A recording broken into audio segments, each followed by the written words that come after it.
Hello, good morning, class 9th. Hope all of you are fine and are doing your work that we have done in our previous classes. Today, in this video, I am doing some important questions of exercise 10.5. They are very important from examination point of view. So, first of all, I am doing question number 7. If the diagonals of a circle और we can say a cyclic quadrilateral are the diameters of the circle, अगर वो circle के diameters बन जाएं तो क्या होगा, prove that it is a rectangle. तो हमें प्रूव करना है बेटा कि वो जो क्वाड्रिलेटरल है वो क्या बन जाएगी, वो रेक्टेंगल बन जाएगी। तो सबसे पहले बेटा हम इसकी फिगर ड्रॉ करते हैं, समझने की कोशिश करते हैं कि क्या फिगर बनेगी और किस तरह से इसको करें। तो फर्स्ट ऑफ ऑल हम एक सर्कल बना लेते हैं बेटा। This is a circle and this is the centre. अब ये कहा गया है कि जो डायगनल्स हैं वो डायमीटर है, तो पहले हम एक क्वाड्रिलेटरल बना लेते हैं। This is a quadrilateral. Quadrilateral की नेमिंग कर लीजिए बेटा आप, A B C and D. ये बन गई हमारी साइक्लिक क्वाड्रिलेटरल। अब ये कह रहा है कि इसके जो डायगनल्स हैं वो डायमीटर्स ऑफ द सर्कल है।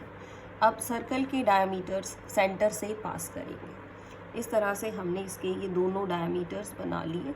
This is the centre and both of these diagonals they passes through the centre of the circle. अब इस फिगर को एक बार एक्सप्लेन कर लेते हैं।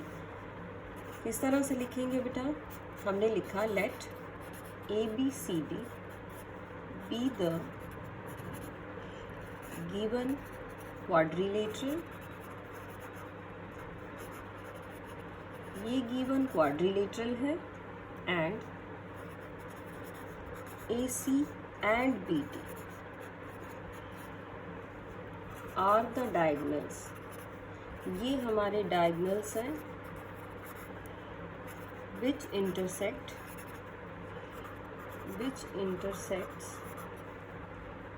at point O of the circle। और ये हमारा डायमीटर भी है।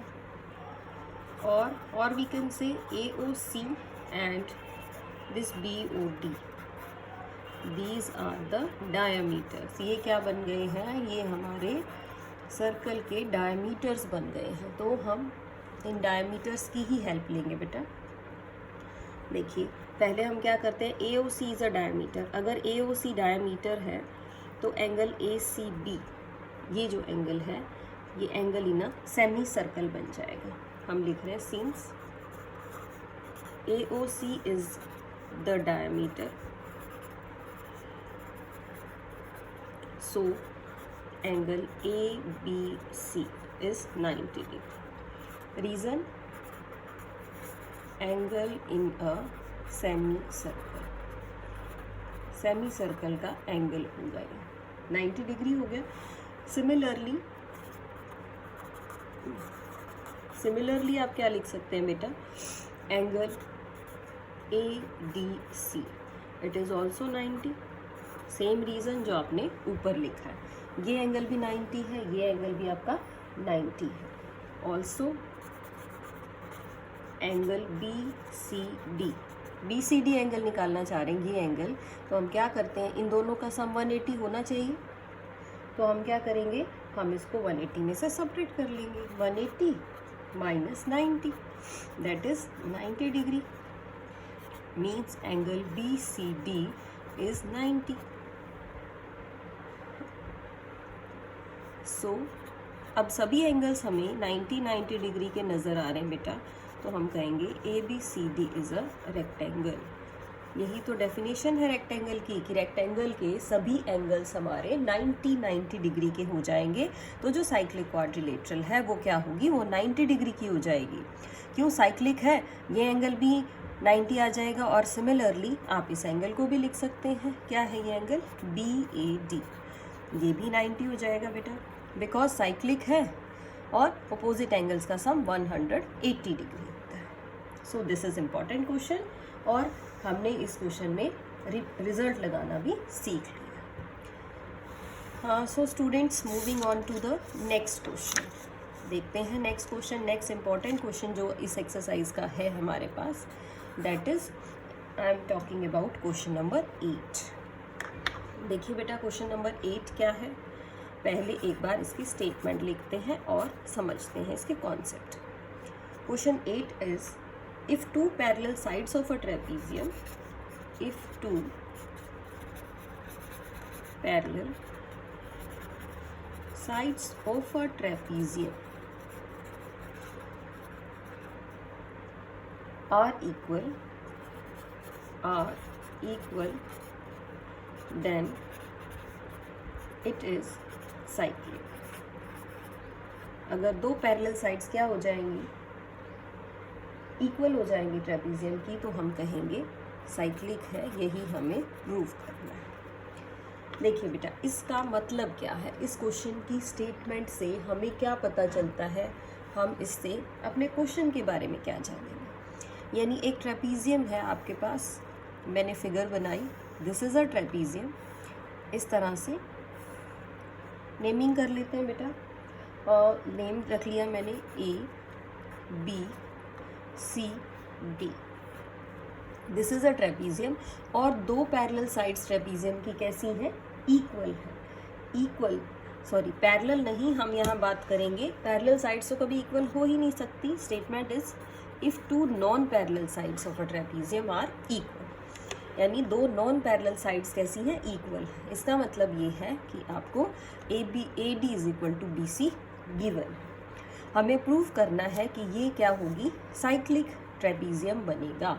साइक्लिक होगा बेटा तो अपोजिट एंगल्स का सम क्या होना चाहिए, 180 डिग्री होना चाहिए. देखिए कैसे प्रूव करें. सबसे पहले हम गिवन लिखते हैं. Given is ABCD is the trapezium. ABCD trapezium है in which AD is equal to BC. ये हमारी नॉन पैरेलल साइड्स हैं और ये क्या हो गई हैं, इक्वल हो गई. तो प्रूफ है हमारा, हमें प्रूव करना है. क्या प्रूव करेंगे, दिस ABCD इज साइक्लिक. कि ABCD साइक्लिक होगा. और साइक्लिक कैसे प्रूव करेंगे, और we can say angle B plus D 180, या फिर आप प्रूव कर दीजिए angle A plus C is 180. इस तरह से हम इसको साइक्लिक प्रूव करेंगे. हाँ, इसके लिए कंस्ट्रक्शन करेंगे बेटा. हम कंस्ट्रक्शन देखिए क्या है. कंस्ट्रक्शन जो हमें करनी है, हमें परपेंडिकुलर्स ड्रॉ करने. मैंने ये परपेंडिकुलर ड्रॉ कर लिया यहाँ DL, और C से भी परपेंडिकुलर ही ड्रॉ करना है. This name is M. ये दो मेरे परपेंडिकुलर्स हैं, इसको मैं मेंशन कर देती हूँ कंस्ट्रक्शन में. Draw DL perpendicular to AB and CM perpendicular to AB. दोनों ही AB लाइन के ऊपर परपेंडिकुलर है. ओके बेटा, now we are doing the proof of this. ये दोनों ही ट्राइंगल्स ले लेते हैं हम, और इन दोनों ट्राइंगल्स को कॉन्ग्रुएंट प्रूव करते हैं. देखिए कैसे. In triangle ALD and triangle BMC, angle L is equal to angle M. ठीक है, 90 डिग्री है. AL is equal to BC, ये आपको गिवन है. और साथ साथ देख लीजिए, और हम क्या कह सकते हैं, तीन साइड्स की बात की थी ना, ये साइड आपकी इक्वल हो गई है. और साथ साथ AL is equal to BC, AD is equal to BC. जो हमारे पास AD आएगा वो किसके इक्वल आएगा, BC के. और DL is equal to CM. क्यों, क्योंकि ये पैरेलल लाइंस हैं, और पैरेलल लाइंस के बीच में सेम डिस्टेंस होता है. सो बाय RHS क्राइटेरिया लगाएंगे बेटा. इसमें triangle ALD is congruent to triangle BMC. और CPCT से देखिए क्या लिखेंगे, बाय CPCT यानी corresponding parts of congruent triangle से क्या लिख सकते हैं आप, हम लिख रहे हैं angle A is equal to angle B.